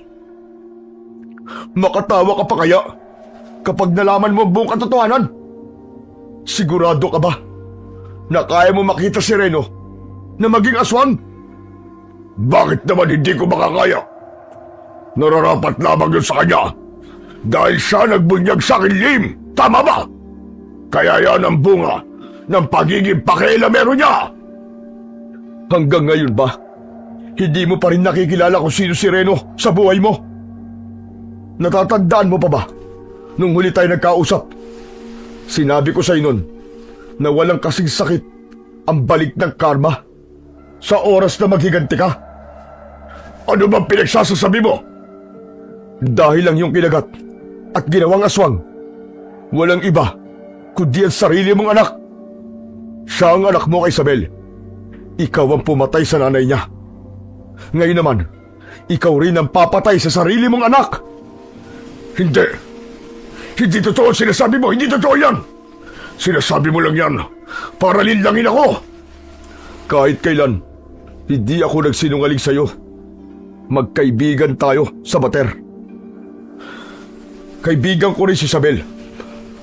Ako at ang lolo ni Reno na si Lolo Nestor ang nakakaalam ng lihim na yon. Namatay si Isabel dahil binarang mo siya. Sinubukan mo siyang gawing aswang dahil sa paghihiganti mo. Nakausap ko na si Lolo Nestor. Ipinagtapat niya na sa akin na isa ka mambabarang. Tumahimik ka! Tumahimik ka! Wala ka na magagawa, Sabater. Ikaw mismo ang dahilan kung bakit nasa panganib ang anak mo. Bumalik sa iyo ang lahat ng kasamaan na ginawa mo sa mga tao. Tumigil ka! Bakit ngayon mo lang sinabi na si Reno ay anak ko? Dahil sinabi mo na sa akin na hindi mo na sila kailangan. Galit na galit ka sa kanila dahil iniwang kanila, hindi ba? Ngunit walang kasalanan sa iyo ang iyong anak. Isa pa, hindi ko akalain na aabot ka sa ganito. Ngayon, pagmasdan mo kung paano siya mamatay sa kamay ng sarili mong mga alagad. Hindi ko siya hahayaang mamatay! Biglang naglaho ang bangis sa anyo ni Mang Sabater nang tumingin siya sa kinaroroonan ni Reno.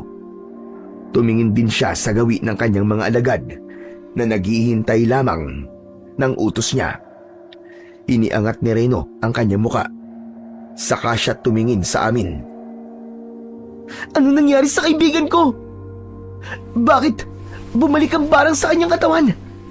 Mang Sabater, kung totoo na kayo po ang tatay ni Reno, bakit nakatayo lamang kayo dyan? Iligtas niyo ang kaibigan ko! Umangin lang malakas si Reno at tumayo siya habang tumutulo ang malapot niyang laway. Lumitaw ang kulay itim na guwit sa kanyang katawan na para bang ugat ng puno. Nilapitan ko ang aking kaibigan at hinawakan ko ang kanyang braso.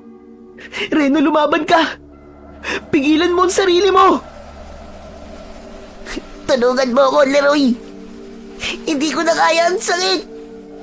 Parang unti-unti akong sinasakal at nahihirapang huminga. Dahil sa mga narinig ko, agad kong ibinungo sa kanyang sugat ang tubig mula sa bote. Saka ko siya pinainom ng tubig. Anak, patawarin mo ako. Hindi ko sinasadya. Tama na! Tama na ang pagsisisi at panghingi mo ng tawad kay Reno. Gamutin mo na ang kamandag sa kanyang katawan. Hindi gumagana sa kanyang tubig mula sa talon. Nakikiusap ako sa'yo. Iligtas mo ang kaibigan ko! Hindi matatanggal na may wagang tubig ang kamandag ng kagat ko. Ang dugo ko mismo ang makapagpapagaling sa kanya. Kung ganun ang pang hinihintay nyo, gawin nyo na kaagad! Akma na sanang lalapit si Mang Sabater sa aming kinaroroonan nang biglang lumiwanag ang kulay pulang mga mata ni Reno. Sumigaw siya ng malakas, kasabay ng pag-angil ng mga alagad ni Mang Sabater. Hindi maaari! Papatayin ng mga alagad ko si Reno dahil sa kulay ng kanyang mata. Hindi ko hahayaan na masaktan nila ang anak ko! Pagkasabi nun ni Mang Sabater, sabay-sabay na sumugod ang mga aswang sa kinaroroonan ng kaibigan ko. Humarang si Mang Sabater at nilabanan niya ang kanyang sariling mga alagad. Si Reno naman, lumapit siya sa akin at inatake niya ako ng kagat. Mabilis ko siyang naiwasan at paulit-ulit kong sinasabi sa kanya na ako ang matalik niyang kaibigan. Pero hindi siya tumigil sa pag-atake sa akin.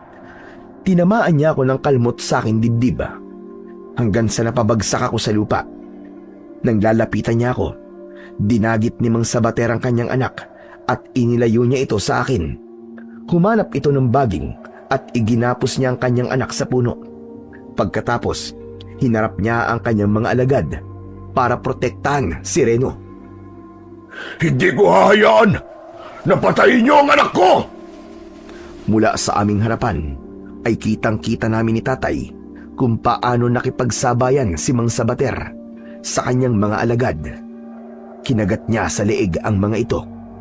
Bawat tamaan ng kalmot niya ay winawakwak niya ang tiyan na parabang doon niya ibinubuhos ang lahat ng sama ng kanyang loob. Si tatay naman ay nakipagpambuno na rin sa mga aswang. Ako naman ay sinimulang kuntiradurin ang mga kalaban. Isa-isa silang bumagsak sa lupa. Patatamaan ko sana ulit ang ibang aswang nang makawala sa pagkakagapos si Reno at inatake niya ako ng suntok sa tiyan. Bumagsak ako sa lupa. Niluhuran ako ni Reno sa aking dibdib at akma na sana niya akong susuntukin nang bigla akong nagsalita para pigilan siya. Reno, ako to! Hindi mo ako kalaban! Gamitin mo ang pananampalataya mo sa Panginoong Diyos para makawala ka sa pagiging aswang! Kaya mo yan! Manalig ka! Ngunit itinuloy niya ang suntok, pero nasalo ko ang kanyang kamao. Bigla kong naalala ang ritual na itinuro sa akin ni Lolo Abudo. Mabilis akong umusal ng orasyon hanggang sa hindi makagalaw si Reno. Itinulak ko siya at bumagsak siya sa lupa. Tumayo ako at kinuha ko ang bote sa aking bewang. Binuhusan ko ulit ng tubig ang kanyang sugat. Pagkatapos ay ipinainom ko sa kanya ang huling patak ng tubig. Lumapit si Mang Sabater at kinagat niya ang kanyang palad at ipinatak niya ang kanyang dugo sa mismong sugat ng aking kaibigan. Biglang nawala ang mga marka sa katawan ni Reno. Bumalik na ang dating kulay ng kanyang muka. Ilayo niyo na ang anak ko rito!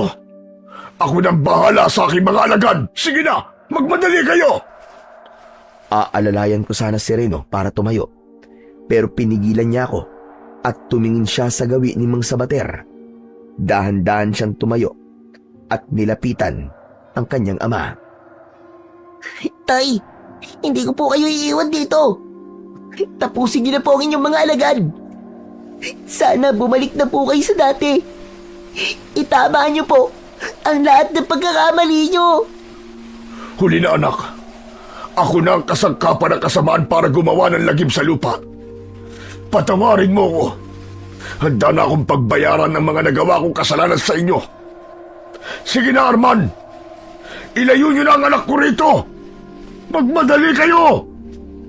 Pagkasabi nun ni Mang Sabater, ay agad siyang tumakbo, pasugod sa kanyang mga alagad. Tay! Huwag niyong gawin to! Nakikiusap ako! Kitang-kita namin kung paanong nakipagsabayan si Mang Sabater sa mga aswang. Bawat kalmot at kagat ay hindi niya ininda. Ako naman ay dumukot ng maraming bato sa aking bulsa at pinatamaan ang mga aswang na kalaban ni Mang Sabater. Bawat tamaan ng aking bala ay agad na natutunaw ang kanilang katawan at nagiging kulay itim na likido. Nang maubos silang lahat, kinuha ni Mang Sabater ang kanyang karayom mula sa kanyang bulsa. Tay, nakikiusap ako! Huwag kayo magpapakamatay! Higit na kasalanan sa Diyos ang gagawin niyong yan! Ito lamang ang paraan para matigil na ang kasamaan ko, anak! Akma sana na itutusok ni Mang Sabater ang karayom sa kanyang leeg nang biglang dumating si Lolo Abudo. Huwag! mas lalo na maglalaki ang kasalanan mo sa Panginoong Diyos kung magpapakamatay ka. Bakit hindi ka magbalik loob sa Panginoon at harapin ang nagawa mo kasalanan? Gaano man kabigat ang kasalanan mo sa Kanya, ay sigurado na mapapatawad ka niya. Biglang bumalik sa pagiging tao si Mang Sabater at napaluhod sa lupa. Umiiyak habang humihingi ng tawad sa Panginoong Diyos. Nilapitan siya ni Lolo Abudo at ibinigay sa kanya ang bote na may lamang tubig. Wala po akong karapatan sa gamot na yan. Ang gamot na ito ay walang pinipili. Hinuhugasan ng tubig ang makasalanang espiritu ng tao.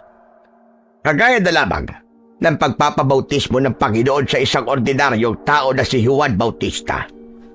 Tinanggap na malinis sa tubig. Ganon din ang gawin mo. Sa pamamagitan ng tubig mula sa Mahiwagang Talon, linisin mo ang iyong kaluluwa at bumalik sa kalinga ng Panginoong Diyos. Sige na, inumin mo yan at patawarin mo ang iyong sarili. Nanginginig ang kamay ni Mang Sabater nang tanggapin niya ang bote, saka nilagok ang laman nun. Saka tumingin sa akin si Lolo Abudo. Leroy, gawin mo na ang ritual. Naupo ako sa lupa at umusal ng orasyon. Saka ko'y pinagdaop ang aking palad. Tumabi sa akin si tatay at sinabayan niya ako sa ritual. Pagmulat ng aking mga mata, nakita ko ang kulay itim na usok na lumabas mula sa katawan ni Mang Sabater, kasabay ng paglaho ng mga marka sa kanyang balat. Nang makabangon si Mang Sabater, hindi na napigilan ni Reno ang kanyang sarili at tumakbo siya sa kinaroroonan ng kanyang ama. Tay! Tay! Maigpit na yakap ang iginawad ni Mang Sabater sa kanyang anak, kasunod ng paghagulgol. Nawala na ang galit sa dibdib mo. Nakalaya ka na sa hari ng dilim. Maraming salamat po sa tulong nyo. Tumango lamang si Lolo Abudo. Pagkatapos ay lumapit sa akin ang matanda. Leroy, binabati kita sa tagumpay mo. Hindi nga ako nagkamali sa'yo. Salamat po, Lolo Abudo. Walang anuman. Nagtagumpay ka dahil pinili mong pumanig sa kabutihan. Hala, sige na. Kailangan ko nang umalis at marami pa akong gagawin. Nagpaalam sa akin si Lolo Abudo. Nagpaalam na rin ang mag-ama sa amin ni tatay. Nagpakalayo-layo silang dalawa at hanggang ngayon ay wala na akong naging balita tungkol sa kanila. Si tatay naman ay ipinagpatuloy niya ang panggagamot sa mga tao. Tuluyan na rin na bumalik sa katahimikan ang aming baryo. Sa ngayon po ay masaya na ako sa piling ng aking asawa, mga anak at apo. Madalas ko pong ikinikwento sa kanila ang kahalagahan ng kasabihang natutunan ko sa naibahagi kong istorya. Yun po ay ang kung ayaw mong gawin sa'yo, ay huwag mong gawin sa iyong kapwa dahil palaging merong karma. Masasabi ko po na wala talagang maidudulot na kabutihan ang paghihiganti sa ating kapwa. Mas mabuti pa rin na palagi tayong manalig sa Panginoon at piliin natin ang gumawa ng mabuti sa ating kapwa. Dahil ang kabutihang iyong itinanim ay gagawa at gagawa ng paraan upang bumalik sa iyo pagdating ng tamang panahon. Hanggang dito na lamang po ang kwento. Sana po ay may natutunan po kayong aral. Hanggang sa muli at pagpalain po nawa kayo ng Diyos na may kapal.